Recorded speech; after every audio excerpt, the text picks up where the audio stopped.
Bismillahirrahmanirrahim. Assalamualaikum warahmatullahi wabarakatuh. Baik, pada kesempatan hari ini kita akan melanjutkan kembali untuk membahas kisi-kisi ujian pada part yang keempat, yaitu nomor 16 sampai selesai ya. Nah, silakan disimak dan diperhatikan dengan baik. Sebelum dimulai, mari kita awali bersama dengan lafaz basmalah. Bismillahirrahmanirrahim.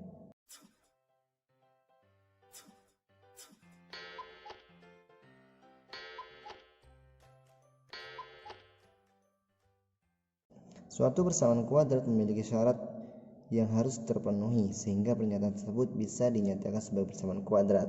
Oke. Di antara persamaan kuadrat berikut, manakah yang terpenuhi merupakan persamaan kuadrat? Oke, persamaan kuadrat itu punya syarat ya. Syarat. Ya.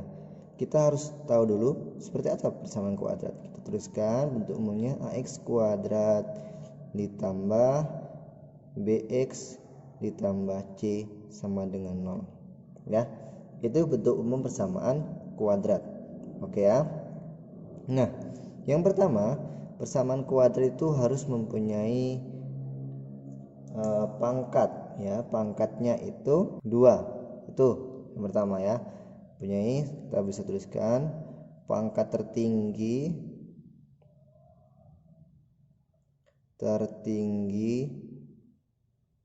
itu 2. Nah, tuh ya, itu yang pertama, punya pangkat tertinggi 2. Yang kedua, kalau dia persamaan kuadrat murni atau lengkap ya, persamaan kuadrat sempurna, dia memiliki A, B, C ya. Persamaan kuadrat, atau kita boleh tulis PK saja ya, persamaan kuadrat asli itu memiliki nilai A, B, C ya. A, B, C itu tidak sama dengan 0 ya. Nilai A, B, C tidak sama dengan 0 ya. Oke. Yang ketiga, memiliki 2 variabel nih ya. Memiliki 2 variabel. Nah, yang terakhir itu memiliki konstanta. Nah, itu ya. Maka kalau kita ini bisa rubah ke dalam bentuk angka-angka, misalkan nih 2x kuadrat ya ditambah dengan 4y, boleh saja sama dengan 4. Nah, apakah ini persamaan kuadrat? Iya. Karena apa? Dia memiliki pangkat tertingginya 2. Itu pertama. Ya, pangkat tertinggi itu satu saja, tidak boleh di keduanya. Ya, salah satu saja. Yang kedua, persamaan kuadrat asli memiliki nilai ABC. A, B, C tidak boleh atau tidak sama dengan 0, maka selain 0 ya. Yang ketiga, memiliki 2 variabel nih, variabel x dan variabel y. Mau x saja boleh, mau y saja boleh ya. Variabel memiliki 2 variabel, variabel x boleh, variabel y boleh. Ya. Yang ketiga, memiliki konstanta. Ya, konstanta mana? 4. Nah, itu syaratnya. Maka nanti antum perhatikan di absen A, B, C, D tersebut bakal memiliki syarat ini, kurang lebih 4 ini ya. Oke, fahim? Oke, kita akan lanjutkan. Nomor 17. Persamaan kuadrat memiliki akar-akar ya. Akar-akar persamaan kuadrat x kuadrat dikurang 7x tambah 10 sama dengan 0. Oke, kita tuliskan x kuadrat dikurang 7x tambah 10 sama dengan 0. Nah, ini kan memiliki pangkat tertingginya 2 ya kan. Lalu yang kedua, nih memiliki nilai ABC ini di sini 1, di sini 7 min 7, di sini 10 konstanta kan. Variabelnya x sama x ya. Lalu memiliki konstanta, contohnya 10. Itu kalau persamaan kuadrat asli. Nah, di sini kita akan cari nih, A-nya sama dengan 1, B-nya sama dengan min 7, C-nya sama dengan 10 gitu kan. Nah, ini kita akan cari di sini x, di sini x juga. Nah, di sini kita cari. Kalau ditambah hasilnya min 7, kalau dikali hasilnya adalah 10. Berapa angkanya?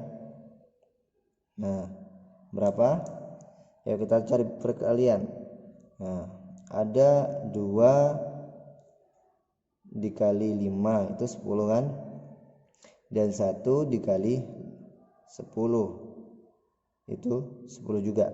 Nah, dari 2 ini kita pilih. Kalau 1 itu mau di sini mau ditambah ya. 1 ditambah 10 itu 11. 1 dikurang 10 itu min 9. Ya, 10 dikurang 1 itu 9. Maka nggak akan pernah menjadi min 7. Tapi kalau ini itu masih ada kesempatan dia untuk ketika ditambah menjadi min 7. Ya.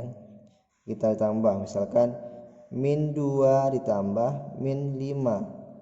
Ini berapa min 2 tambah 5? Min 7. Ya, min 7. Itu kan. Maka kita dapati angkanya yaitu min 2 ditambah min 7. Di sini min 2 min 7. Min 7. Afwan, min 5 ya. Min 5. Ya, gitu kan? Sehingga kita tuliskan di sini. Ini negatif kan? Tuliskan negatif juga. Di sini negatif 5, tuliskan negatif juga. Nah, seperti itu. Sehingga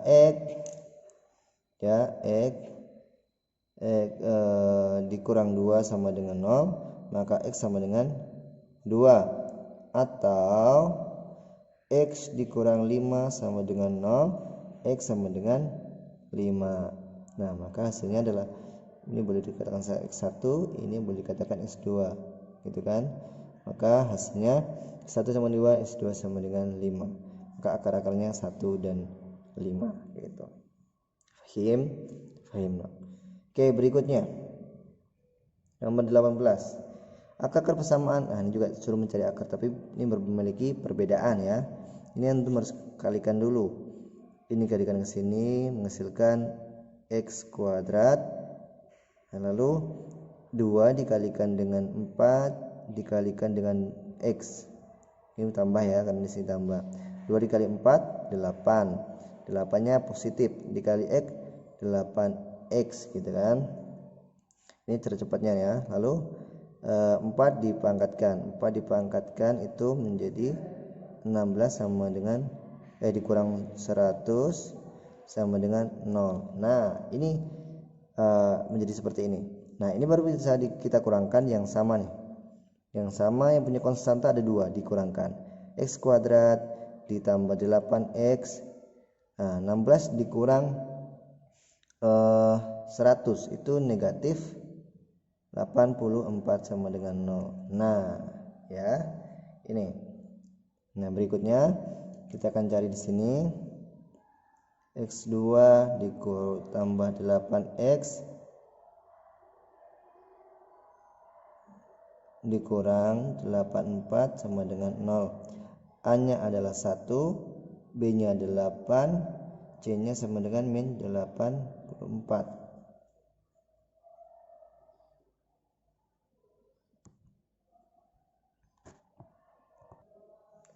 Oke, yuk cari perkalian yang ketika ditambah hasilnya 8 ya, yang ketika dikali hasilnya adalah min 84.